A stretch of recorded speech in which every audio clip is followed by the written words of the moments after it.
Warning, the following images are not suitable for the comrades of the glorious Soviet Union.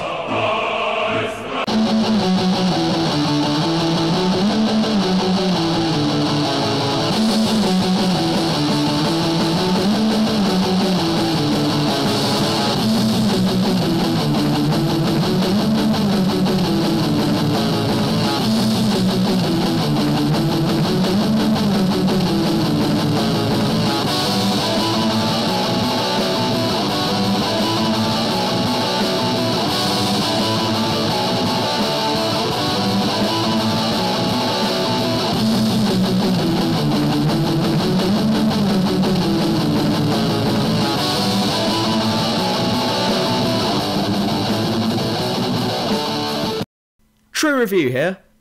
Have you ever had it when you've been playing a game and you've been killing shit, or perhaps not killing shit, and then you come across a character or enemy and you're all like, now I know the situation is messed up, but this guy takes the f***ing biscuit. Well, rounding off the 4-parter horror series is the top 10 gaming villains that concern me. Number 10. Necromorphs. The offspring of the Scientology religion, Unitology, whatevers, are basically mutated naked dead guys. But what separates them from your regular zombies is in the way they are formed, the way they are killed, and the variations of them. Each different type of necromorph needs to be killed in a certain way. For instance, shooting the regular necros in the limbs will kill them easily, but doing the same to the bat-like versions won't work so well. But unlike the traditional zombies that will casually hobble towards you, these guys will stop at nothing to tear you to pieces, or even convert you to their side, coming from all directions, both horizontal and vertical. Number 9. Tom Nook. Wait, no. He's just a shopkeeper. Yes, that's right, a shopkeeper with an evil agenda. This raccoon is the spawn of the devil. I am dead f***ing serious. So, welcome to Animal Crossing. A place home to many interesting and colourful characters that can't wait to meet you, lovely national parks and places to go fishing, buried treasure, a police station where you can get free stuff, and a loan shark?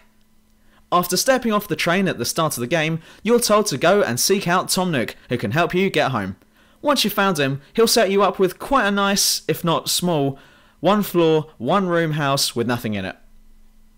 Huh. Sounds like I've been sold a studio apartment, but okay. After checking it out and then going back to Tom Nook, he tells you the cost, which you can't afford. Now, for the rest of the game, you're in his pocket and he can get you to do anything.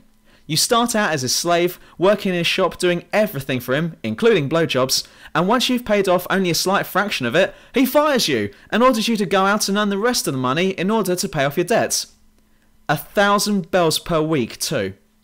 So when finally you've paid off this debt, he goes and puts an extension on your house without your consent or planning permission, and now you're back in his debt. Even more so this time round.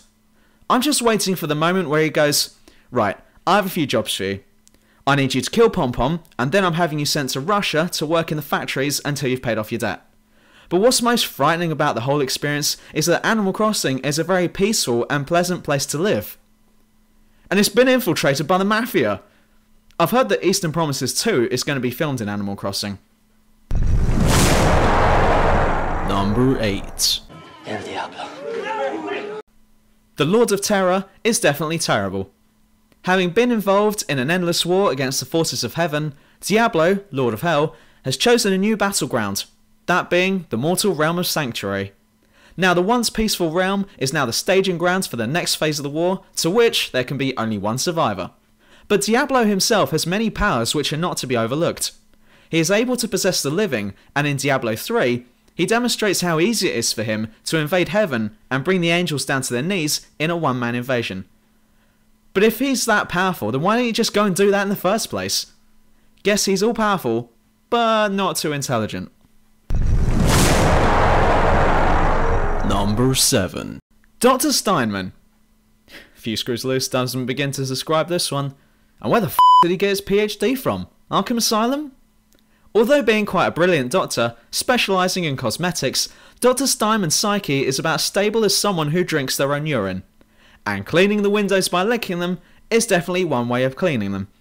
Dr. Steinman's fascination of beauty has overstepped the mark when it is revealed in an audio tape that whilst in the middle of a procedure, he began to go all John McClane on the patient's face when he started hacking away at it in order to try to make the patient more beautiful. And seeing as I never saw some random woman walking around Rapture going, "Look how beautiful I am," leads me to believe that the operation didn't go too well. Number 6. Aliens! God damn you, H.R. Geiger. Based off of the film versions, the Xenomorphs are possibly one of the most formidable and frightening foes that you'll ever encounter in any video game. They blend into the shadows and often sneak up on you whilst you're not expecting it. They are deadly at close range, and they never stop coming. But what's concerning here is their intelligence. This is displayed more in the recent Aliens games, as now they appear to be working in teams rather than the solo go go go style. Not only that, but they now appear to be stalking the player more than often, waiting for the right time to strike. Oh my god, they're learning. With each new Alien game, the Xenomorphs get smarter, and this is really noticeable, and that is why they're concerning to me. Number 5. I'm Psycho Mantis! He can levitate, manipulate, and even masturbate. Whoa! Steady! He can also read your mind and memory card. What can't this guy do? Oh yeah, realise when you've changed controller ports. Psycho Mantis is one of gaming's most infamous enemies. Memorable for being able to control everything in his environment, including the movement and manipulation of both static objects and animate objects, people. He's able to control and direct all forms of matter like it doesn't matter. Ha! But all of this comes from someone who isn't as stable as you'd expect from someone with this much power. Okay, I suppose I'm being a bit naive there. Having burned down his entire home village as a boy just to kill his father, Mantis learned how much fun there is in having huge numbers of people killed. He eventually joined with the terrorists during the Shadow Moses incident just to see the world burn. He despises humanity as a whole and gets a real kick from watching people succumb to his psychic powers. Now, I'm no mentalist, but I think this guy needs referring to a psychiatrist. Stat. Number 4. Pyramid Head! I just don't get it. Why has he got a pyramid for a head? First appearing in Silent Hill 2, possibly created out of the main character's own psyche, Pyramid Head has haunted the town of Silent Hill for God knows how long. He never says anything, possibly having something to do with a massive pyramid stuck on his head, but this just adds to the creepiness of his character. But everything about him starts ringing alarm bells in my mind. For anyone to dress up like this, to go walking about the town looking for people to violently murder with one massive off sword, and to put some random iron pyramid on his head like a hat, definitely has issues, and I'm willing to bet that this guy has had a very troubled and guilty past. And given that we're talking about Silent Hill here, I think my money's safe on that fact. Number 3.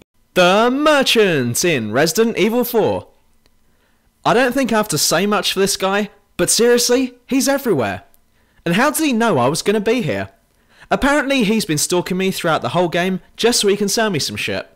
But as creepy as this may sound, that's one way of getting repeat business. Number 2. Alma. Alma's no ordinary psychic deadchild. Alright, I guess that's not ordinary itself. But her level of power clearly goes far beyond what we can humanly comprehend. Thing is, so does her state of mind. I don't actually see Alma as the bad guy in the Fear games, as clearly demonstrated by Harlan and Wade's experiments. She's just the byproduct of his sick, twisted goals. He wanted to create a monster, and he got it. From a very young age, Alma has been experimented on, drugged up with ungodly amounts of God knows what chemicals, and psychologically tortured and beaten till eventually one day she snapped and became uncontrollably powerful that she became too dangerous to be allowed to live, and so Armacam had her terminated. But unfortunately for them, this just pissed her off even more. Death meant all to Alma, who was then able to be in a number of places at any given moment. She is capable of absolutely anything and will do anything to achieve her ends. Yes, including rape. And it's this along with her messed up background and her mysterious agenda that makes me do the concerned face. Like, right there. That's the concerned face. Number 1. Gatherers! Not to be confused with Hoarders. The Gatherers on Amnesia the Dark Descent could win the contender for most feared video game enemy. Daniel is powerless against them and has no advantage over them at all. He has no means of fighting them and they're quicker than him, so running doesn't usually do much good either. Daniel's only option is to hide. But what's going on with these guys? According to one note, these creatures used to be soldiers of the 30-Year War that got lost in the Prussian woods. Warning, no moment detected. Well, unless you're talking about the Brandenburg Prussia of 1600 to 1795, where the western part, the Brandenburg part, was a staging ground for part of the 30 Years' War, famously for Gustavus Adolphus' campaign of the Baltic coast, allegedly to assist his Lutheran allies in the Holy Roman Empire, but in reality, to further his empire and to gain control of the Baltic coastal trading companies, then yes, it's believable how they ended up in the game. However, the Brandenburg territory was more a part of the Holy Roman Empire, not the Kingdom of Prussia, given that there was an electorate of Brandenburg. So how did they end up in Prussia during the game if the war never took place in Prussia? But don't forget that Amnesia the Dark Descent is set in 1839, and at this time, the Kingdom of Prussia had changed completely, incorporating different parts of Germany and losing other parts they originally owned. So have they always been in Prussia, or did they just kind of accidentally wander into the game's settings? Also, this game is set like 200 years after the 30 Years' War, and you're telling me that these dudes have been wandering around for that long? No wonder they look the way they do. Their mounts have fallen off like, yeah, with the road, I can't find my way out of this forest, let's try that castle thingy there. I reckon the reason why they're chasing Daniel is not to kill him. No, they just want to ask for directions. Now look here, my good man, I'm trying to get back to my battalion before this damn war ends, and if I don't make it back in time, then I'm going to look pretty darn stupid, so please help me out. Why are you screaming? No, don't run away, I just want to ask you how to get— Hey! These guys seem to have no agenda at all. There seems to be no point or purpose for them to be here, and I can't see why Alexander Brandenburg wants to keep them. They're not very good pets. Wouldn't it be easier just to get a cat? I mean, their jaws don't fall off randomly, so— I would suggest dogs, but he experiments on all of them, so best not, eh? And with that, we finish the horror series! Stay tuned next time on True Review, where we'll be going into another series with a completely different topic. But until then, if you'd like to experiment on my dog, then don't hesitate to check out the True Review website or at True Review on Facebook. Don't forget to catch up on all the previous episodes of True Review, either on the website or at YouTube on my channel. See you soon.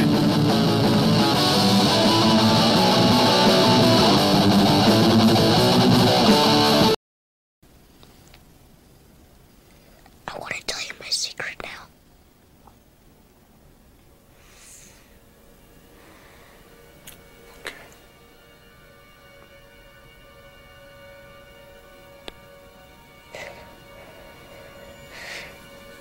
I'm British, you muppet.